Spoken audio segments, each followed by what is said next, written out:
आज भी अपने कस्टमर्स को छोले कुलचे सर्व कर रहा था, लेकिन आज वो ये काम जल्दबाजी में कर रहा था। अरे भाई जल्दी करो ना, ले। हाँ भाई, बस बस 2 मिनट। क्योंकि उसकी बीवी ऑटो में बैठे हुए गुस्से से घूरे जा रही थी। शिवम का इंतजार करते करते दृष्टि के सब्र का बांध टूट गया था और वो उसके पास जाने के लिए ऑटो से निकली, लेकिन फिर वहीं रुक गई। एक छोले कुलचे बेचने वाले की वाइफ कहलाने में उसे शर्मिंदगी महसूस होती थी, इसलिए उसने शिवम को दूर से ही फोन पर कहा, हाँ बोला। क्या कर रहे हो? इतना टाइम कौन लगाता है, जल्दी करो। तो बस वो मैं सोनू का इंतजार कर रहा हूँ ना, वो बस दुकान संभालने के लिए, वो आता ही होगा। आगे आगे आगे जल्दी आ। दृष्टि परेशान तो थी, लेकिन वो इस बात से अनजान थी कि उसकी परेशानी और बढ़ने वाली थी। कार से सूट पहने एक रिच हैंडसम लड़का बाहर निकला, जिसे देखकर दृष्टि चौंक गई। दृष्टि, तुम यहाँ? तुम यहाँ क्या कर रहे हो? चले। ओ, तो ये है तुम्हारा सड़क पर ठेला लगाकर छोले कुलचे बेचने वाला पति। मुझे ना तुम पर बहुत दया है। कहाँ तुम अरबपतियों के खानदान नारंग की बेटी थी। जब तुम सड़क पे निकलती थी तो लोग तुम्हारे लिए रोड साफ किया करते थे, और आज देखो तुम इस सड़क छाप ठेले वाले का हाथ पकड़ के चल रहे हो। बोल लिया तुमने? और कहाँ भाग गए थे तुम आज से 2 साल पहले? मैं भागा नहीं था, मैं अपने करियर के लिए यूएस गया था। ये बात तुम बहुत अच्छे से जानती थी कि मैं तुमसे बहुत प्यार करता था। दरअसल अभय दृष्टि का एक्स बॉयफ्रेंड है, जो उसे कॉलेज के दिनों में बेहद प्यार करता था। लेकिन तुमसे इंतजार नहीं हुआ, मेरे जाते ही तुमने इससे शादी कर ली। अभय की यूएस जाने के कुछ दिनों बाद उसे पता चला कि दृष्टि ने छोले कुलचे का ठेला चलाने वाले शिवम से शादी कर ली है। उस दिन से दृष्टि के लिए उसका प्यार नफरत में बदल गया। अरे मेरा रिप्लेसमेंट कम से कम मेरे टक्कर का तो देखती है। छोड़ो ये सब। तुमने ये नहीं पूछा कि मैं यहाँ इंडिया में अब क्या कर रहा हूँ? नहीं पूछा, क्योंकि मैं जानना ही नहीं चाहती। तुम्हें जानना चाहिए, क्योंकि मैं ये चाहता हूँ। हाथ छोड़ो मेरे। ये देखकर दृष्टि के साथ खड़े उसके पति शिवम का खून खौल उठा। मेरे बीवी का हाथ छोड़, तू लेकर बात कर। अब तू मुझे बताएगा कि मुझे क्या करना है। तू 2 कौड़ी के ठेले वाला, तुझे पता है मैं कौन हूँ? अभय कपूर। ग्लोबल पैराडाइज का नाम सुना तुम दोनों ने? एशिया की नंबर 1 मल्टीनेशनल कंपनी, मैं उसका एमडी यानी मैनेजिंग डायरेक्टर। क्या हुआ, झटका लगा? सोच रही हो ना कि काश 2 साल और इंतजार कर लिया होता तो इस ठेले वाले के साथ घूमना नहीं पड़ता। बकवास बंद करो अभय। तुम्हें पता भी है इन 2 सालों में मेरे साथ क्या हुआ है? Who cares? मुझे जानना भी नहीं है। और ये मगरमच्छ के आंसू टपकाने का कोई फायदा नहीं। अब ये ठेले वाला ही तुम्हारा पति है और यही तुम्हारी औकात है। जी भरकर दृष्टि को जलील करने के बाद अभय वहाँ से चला तो गया, लेकिन उसने दृष्टि के दिल को चोटिल कर दिया था। दृष्टि को इमोशनल देखकर शिवम उसे संभालना चाहता था, लेकिन दृष्टि थी जो उसे करीब भी आने नहीं देती थी। पर आज शिवम के मन को एक बात खाई जा रही थी। दृष्टि, क्या तुम आज भी ऐसे प्यार करती? आज तो तुमने पूछ लिया, मगर अगली बार अपनी औकात में रहकर मुझसे कोई सवाल पूछना। मैं तुम्हें सिर्फ और सिर्फ अपने दादाजी की वजह से छेड़ रही हूँ। अगर मेरे हाथ में होता ना तो 1 मिनट में तुम्हें अपनी जिंदगी से निकालकर बाहर फेंक देती। चुप हो जाओ, एक शब्द मत निकालना अपनी जुबान से। तुम्हारी वजह से मेरी ये हालत है कि मैं 1-1 रुपए के लिए तरस रही हूँ, वरना नारायण मेंशन में क्या क्या ऐशो आराम नहीं थे मेरे लिए। ये सुनकर शिवम चुप हो गया और उसने मन ही मन अपने आप से कहा, तुम फिक्र मत करो दृष्टि, जिस दिन मेरी असली सच्चाई सारी दुनिया के सामने आएगी, उस दिन सबके पैरों तले जमीन खिसक जाएगी। तब मैं दुनिया के सारे ऐशो आराम तो क्या, सारे चाम तारे भी तुम्हारे कदमों में बिछा दूंगा। ये मेरा वादा है। शादी के 1 हफ्ते बाद भवानी नारंग की मृत्यु हो गई। पूरे परिवार को बड़ा झटका लगा। नारंग परिवार में शिवम को भवानी नारंग के सिवाय कोई पसंद नहीं करता था। वो चुपचाप खड़ा सब कुछ देख रहा था। भवानी नारंग के मरते ही घर में झगड़े शुरू हो गए और इसी के साथ दृष्टि के माता पिता को नारंग खानदान के बिजनेस और प्रॉपर्टी दोनों से बेदखल कर दिया गया। शिवम को बुरा तो लग रहा था, लेकिन वो कुछ कर नहीं पा रहा था। इस हादसे के बाद दृष्टि अपने पिता की छोटी सी फैक्ट्री चलाने लगी, पर शादी के 2 साल बीत जाने के बावजूद दृष्टि ने आज तक शिवम को अपना पति नहीं स्वीकारा था। वहीं अभय अपनी आलीशान डाइनिंग टेबल पर ब्रेकफास्ट कर रहा था। तभी अचानक उसका फोन बजा। उसने कॉल रिसीव किया और किसी से बात करते हुए गुस्से से चिल्ला उठा, What the hell? मेरे बैंक अकाउंट और कार्ड कैसे ब्लॉक हो सकते हैं? तुम्हें पता है आज मुझे कितनी इंपॉर्टेंट डील क्रैक करनी थी और कंपनी के एसेट्स के लिए मुझे इन्वेस्टमेंट करना था। तुम्हारे बेकार सिस्टम की वजह से ना सब खराब हो गया। Now you tell me कि अब क्या किया जाए? सर, आपको हुई असुविधा के लिए हमें खेद है। हमें ये इश्यू रिजॉल्व करने की कोशिश करते हैं। मुझे कुछ भी नहीं सुनना है। कल तक अगर ये सब ठीक नहीं हुआ ना तो मुझसे बुरा कोई भी नहीं होगा।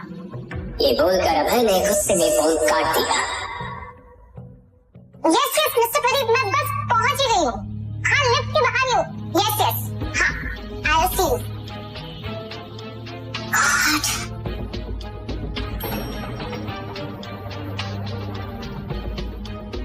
ऋषि, तुम इतनी सुबह सुबह मेरी सोसाइटी में?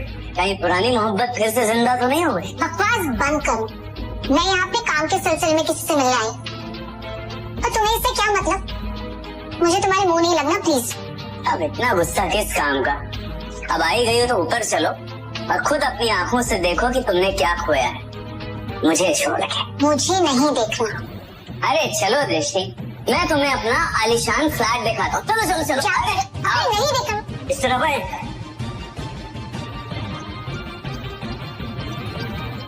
इस तरह बैठ। आपको हाउसिंग कंपनी से नोटिस देना है। नोटिस? यस। जैसे ही अभय ने वो नोटिस खोलकर पढ़ा, उसके होश उड़ गए। व्हाट? आज के आज मुझे फ्लैट खाली करना होगा? नहीं नहीं, ऐसा नहीं हो सकता। जरूर ये कोई फॉल्स नोटिस है। मुझे अभी ऑफिस जाके पता करना होगा।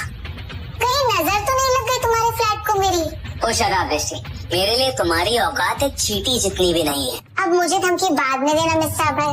पहले जाओ और अपना आलीशान फ्लैट बचाओ जो तुम्हें तुम्हारी कंपनी ने दिया था और अब तुमसे छीनने वाली है। तुम्हें तो मैं ना।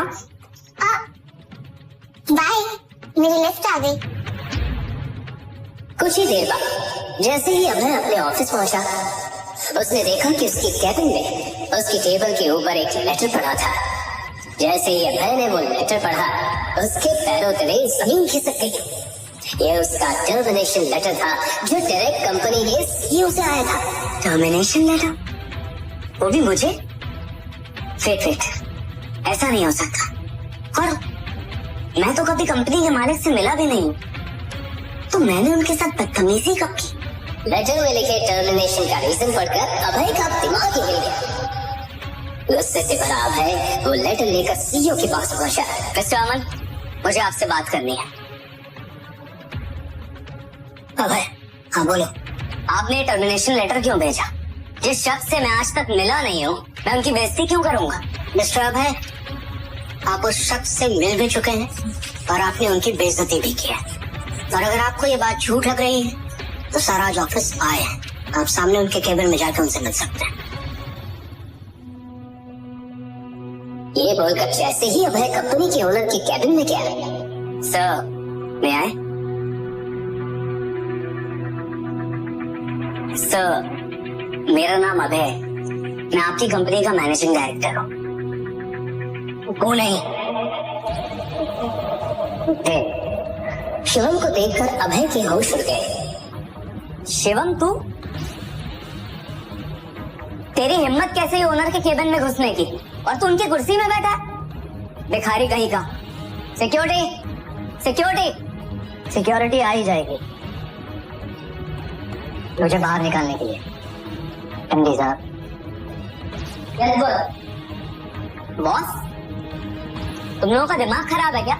ये 2 कौड़ी का आदमी सड़क पर ठेला लगाता है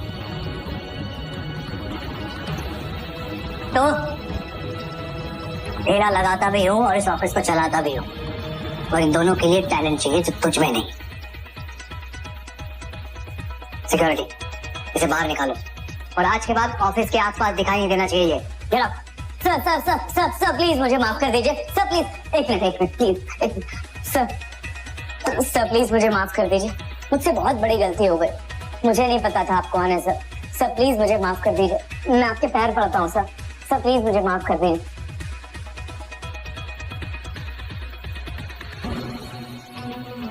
इंसान की पहचान उसकी औकात से होती है। यही कहा था ना तुमने मेरी बीवी को। अब ये ठेले वाला ही तुम्हारा पति है और यही तुम्हारी औकात है। कैसे माफ कर तुझे? एक काम उठ और फौरन मेरे बीवी से जाके माफी मांग, उसके पैरों में गिर। ठीक है सर, मैं उनसे माफी मांग लेता हूँ। और सुन, अगर आज के बाद मेरी बीवी के आसपास भी नजर आए तो तेरा ऐसा हाल करूंगा कि तेरे आने वाले 7 पुश्ते भी तेरी शक्ल पहचान नहीं पाएंगे, समझा?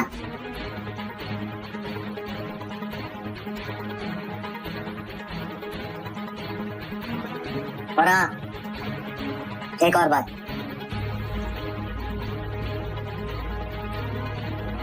जॉब चाहिए तो अपना मुंह बंद रखना। जो कुछ भी हुआ यहाँ, जो कुछ भी तूने सुना या देखा, ये बात मेरी बीवी तक नहीं पहुंचनी चाहिए, कभी भी नहीं। क्यों शिवम दृष्टि से छुपा रहा था अपना इतना बड़ा सच?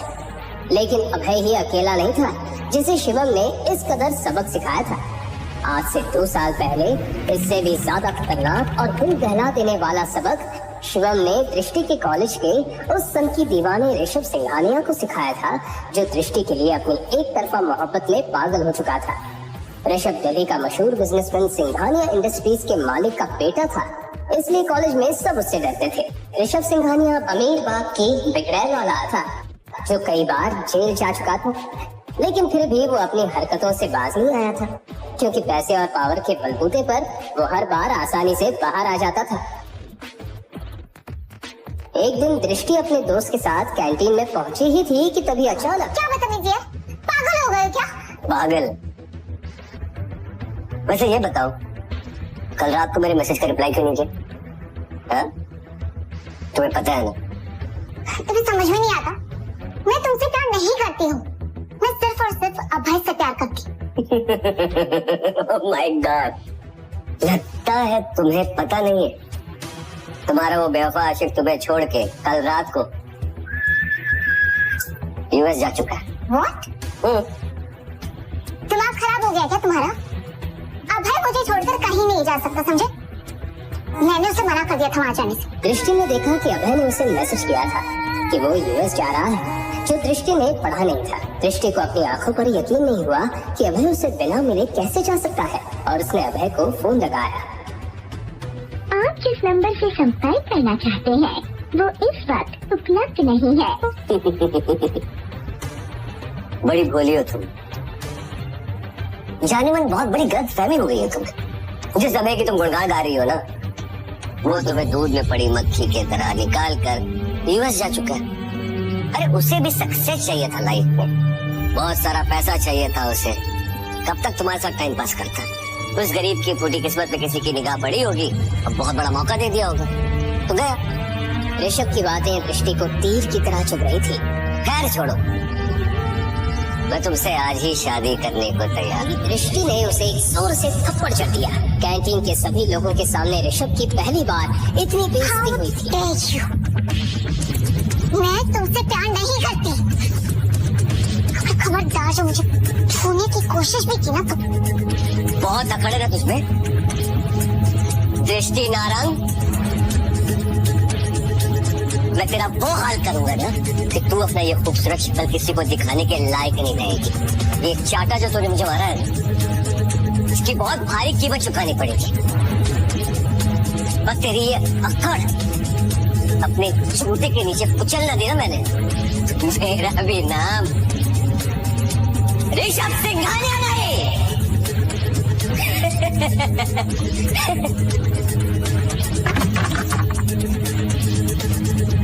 कैंटीन में सन्नाटा फैल गया था, क्योंकि वहां मौजूद हर शख्स ये जानता था कि ऋषभ अब शांत बैठने वाला नहीं था।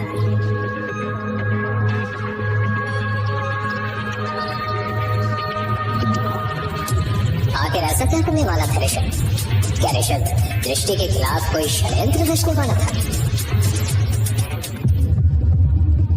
उसी रात जहां पूरा शहर सुकून की नींद में डूबा हुआ था, वहीं आज रात दृष्टि की जिंदगी में एक बहुत बड़ा तूफान आने को तैयार था।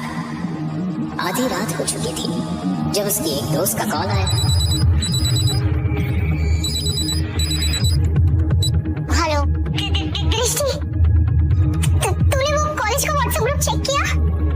क्या यार, इतनी रात को कॉलेज ग्रुप कौन चेक करता है? तुझे क्या हुआ? तू इतनी घबराई हुई क्यों साउंड कर रही है? तू बस जल्दी से जल्दी ग्रुप चेक कर। अभी क्या हुआ यार? जैसे ही दृष्टि ने मोबाइल पर कॉलेज ग्रुप चेक किया, उसके पैरों तले जमीन खिसक गई। ऋषभ ने दृष्टि का एक वीडियो कॉलेज ग्रुप में यहाँ तक कि पूरे सोशल मीडिया में वायरल कर दिया था, और हर जगह बस दृष्टि के ही वीडियो की बात हो रही थी। वीडियो किसने? ऋषभ। इससे पहले कि दृष्टि ऋषभ को कॉल करती, उसे जोर से चिल्लाने की आवाज आई।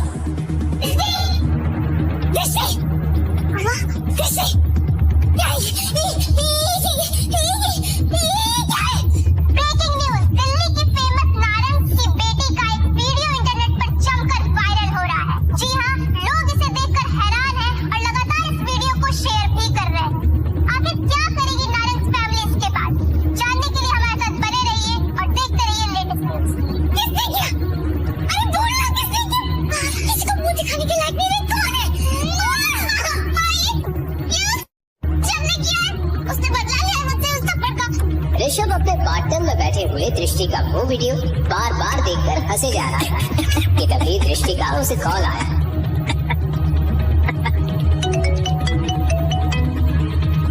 ऋषभ, तुमने क्या किया ये कॉलेज ग्रुप पे?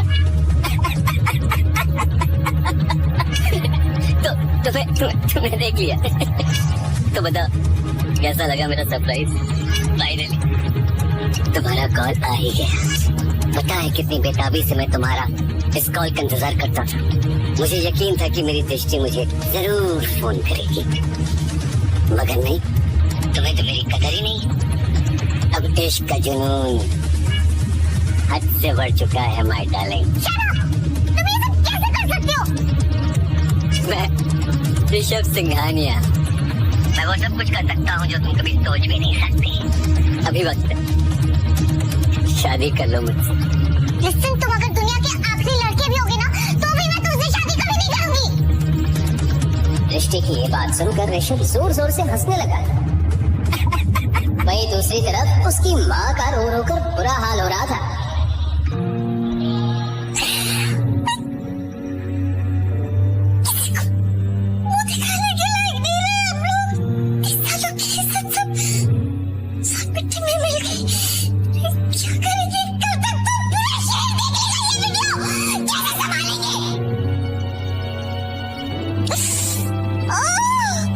जिस बात का दृष्टि की माँ को डर था वही हुआ। अगली सुबह फोन की घंटियों से नारंग परिवार की शुरुआत हुई। देखिए, आप पहले मेरी बात सुन लीजिए। शर्मा जी, यकीन मानिए, फेक वीडियो। ऐसा कुछ नहीं है मिसेस वर्मा, ऐसा कुछ नहीं है। Hello Mrs Verma. दृष्टि को लगने लगा था कि उसने पूरे परिवार की इज्जत मिट्टी में मिला दी थी। पूरे गली में नारंग परिवार की थू-थू होना शुरू हो गई थी। शादी, अब मुझे बहुत टेंशन हो रही है। सब हम पर थूक रहे हैं। कैसे होगी इसकी शादी? एक लड़का है, हाँ, एक लड़का है जो अभी भी दृष्टि से शादी करना चाहता है। दृष्टि के दादाजी भवानी नारंग की ये बात सुनकर सब चौंक गए। शिवम, वो लड़का जैसे ही अंदर आया, सब उसे घूर घूर कर देखने लगे। दिखने में बिल्कुल साधारण से उस लड़के ने ढंग के कपड़े भी नहीं पहने थे। उसको देखकर कोई भी अंदाजा लगा सकता था कि वो एक गरीब लड़का है। ये शिवम है, दृष्टि से शादी करने के लिए तैयार है। लेकिन पिताजी, ये लड़का है कौन?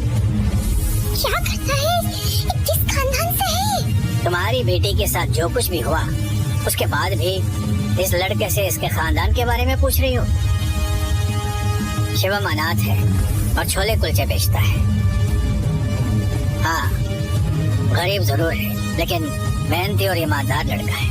मुझे सिर्फ उम्मीद ही नहीं, पूरा भरोसा है कि जिंदगी भर दृष्टि को खुश रखे। भवानी नारंग की बात सुनकर वहाँ पर मौजूद हर एक शख्स के चेहरे पर भारा बच गया।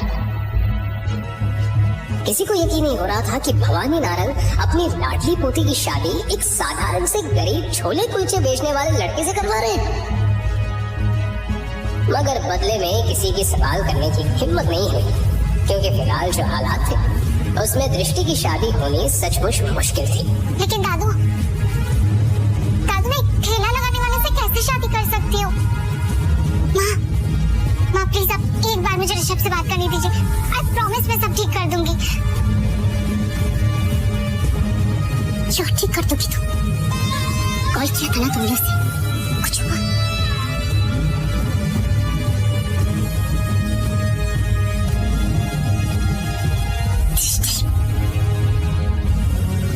अब इस लड़की से शादी करने के अलावा तुम्हारे पास और कोई दूसरा ऑप्शन नहीं है। इन्हीं मजबूरियों के बीच नारंग परिवार ने अपनी बेटी की शादी आखिर एक गरीब लड़के से करा दी और दृष्टि को ना चाहते हुए भी शिवम को अपना पति बनाना पड़ा। वहीं शादी की रात जब दृष्टि अपने कमरे में थी, तभी शिवम अचानक कमरे में आया और उसने देखा कि दृष्टि बहुत परेशान थी। क्या हुआ दृष्टि, तुम परेशान लग रही हो? देखो, मुझे तुमसे कोई बात नहीं करनी। भले हम पति पत्नी जरूर बन गए, लेकिन हमारे बीच ऐसा कोई रिश्ता नहीं होगा। तुम अपनी प्रॉब्लम मुझसे शेयर कर सकती हो सकता है मैं कुछ हेल्प कर दूं। तुम मेरी हेल्प करोगे? यस। हैसियत देखिए तुमने अपनी। तुम मेरी कोई हेल्प नहीं कर सकते, समझे तुम? एक तो पहले ऋषभ और अब तुम। गुस्से में दृष्टि ने अपना सारा गुस्सा शिवम पर निकाल दिया।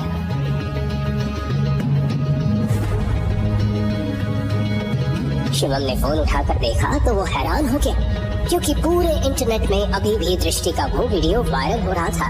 फिर उसके बाद जो हुआ वो कोई सोच भी नहीं सकता।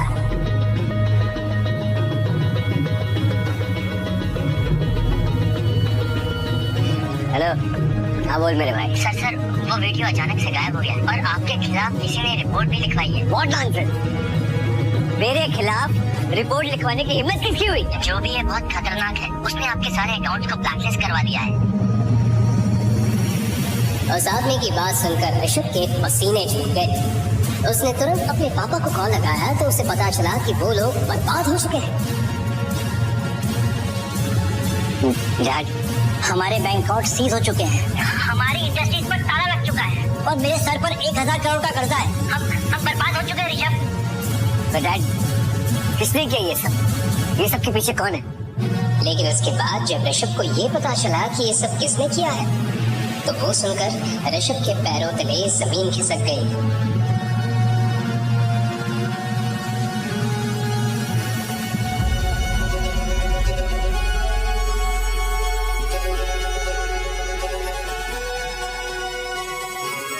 वहीं दूसरी तरफ दृष्टि ने जैसे ही अपना फोन उठाकर देखा तो उसे पता चला कि उसका वायरल वीडियो पूरे इंटरनेट से गायब हो चुका। लेकिन ये सब किया किसने? इससे पहले कि दृष्टि इस बात का पता लगाने की कोशिश करती, अचानक डोरबेल बजी। उसने दरवाजा खोलकर देखा तो सामने ऋषभ खड़ा था। ऋषभ, तुम यहाँ क्या कर रहे हो? देखो, अब और तमाशा क्रिएट करने की कोई जरूरत नहीं है। तुम पहले ही मेरी जिंदगी में तमाशा क्रिएट कर चुके हो, और अगर यहाँ किसी ने तुम्हें देख लिया ना तो प्लीज। आई एम सॉरी दृष्टि, आई एम सॉरी। मुझे नहीं पता था कि वो लड़का इतना पावरफुल है। मैं तुम्हारे सामने हाथ जोड़ के माफी मांगता हूँ। प्लीज मुझे माफ कर दो। तुम क्या बोल रहे हो? मुझे कुछ समझ में नहीं आ रहा। तुम्हारा वाला वीडियो ना इंटरनेट से हट गया, लेकिन साथ ही साथ मैं भी बर्बाद हो गई। मेरी पूरी की पूरी फैमिली सड़क पे आ गई है। ये जिसने भी किया ना ये सब, वो तुम्हारे घर में। हमारे घर? ऐसा कौन हो सकता है? देखो अब तुम कोई नया ड्रामा क्रिएट करने की कोशिश मत करो। मैं कोई ड्रामा नहीं कर रहा हूँ, मैं सच कह रहा हूँ। और ये सब कुछ करने वाला कोई और नहीं, तुम्हारा पति है। उसने रातों रात तुम्हारा वीडियो इंटरनेट से गायब करवा दिया, मुझे बर्बाद कर दी।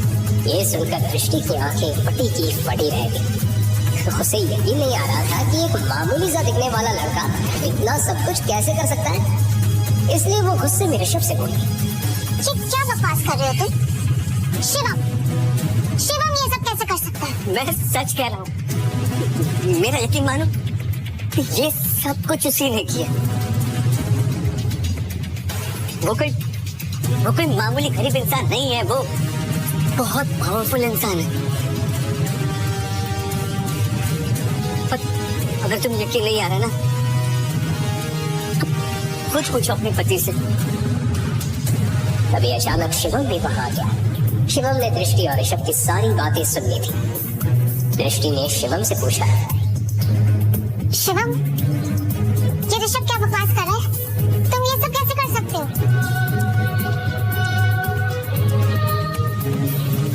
लेकिन बदले में शिवम ने कोई जवाब नहीं दिया और उसके चेहरे पर एक हल्की सी मुस्कुराहट फैल गई। बोलो, क्या दृष्टि अपने पति शिवम का ये राज कभी जान पाएगी? आखिर क्यों वो इतना पावरफुल आदमी होते हुए भी बेच रहा था सड़कों पर छोले कुलचे?